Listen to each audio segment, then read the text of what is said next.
Our story begins with footprints in ancient sand as the first human wanderers follow the water, scatter seeds, and choose to stay.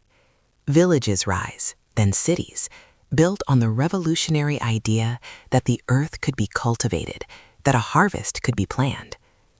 Along the fertile banks of the Nile, the Indus, and the rivers of Mesopotamia, this idea took root. Granaries swelled with surplus, and from a simple tally of grain, societies learned to build laws, levy taxes, and raise temples to the heavens. Across the Yellow River Basin and the Americas, terraced fields supported burgeoning states.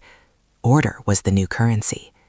On the Silk Roads, caravans of strangers learned to trust a ruler they would never meet, bound by the shared language of weights, measures, and powerful stories.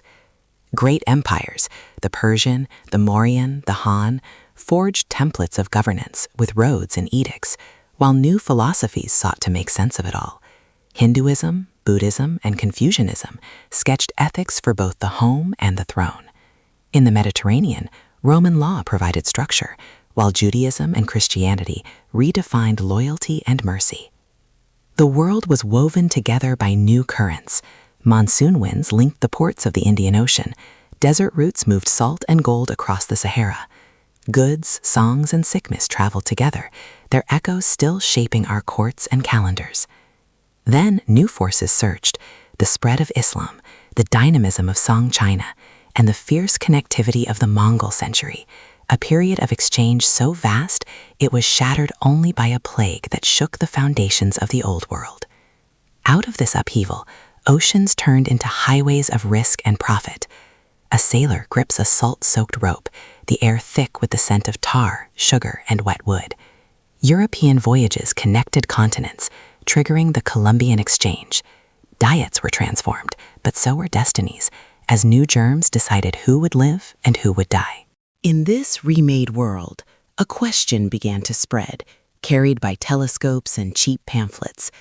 If we can understand the stars, can we not also understand and judge the power of kings? That question ignited revolutions. In America, a declaration traveled by horse and whisper. In Haiti, the enslaved fought for their own freedom. The idea that power rests with the people began to topple thrones. At the same time, workshops swelled into factories. Steam and steel multiplied labor, pulling millions into smoky cities as new empires followed railway tracks across the globe. But these rival empires soon crashed into two world wars.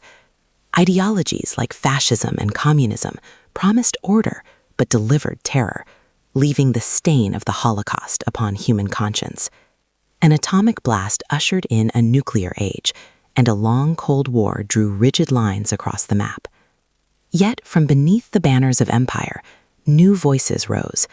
Across Africa and Asia, nations demanded their own names, their own futures.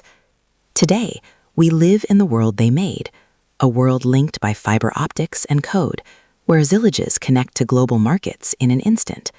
But the past is never far. We wrestle with its consequences in the form of inequality and a strained climate.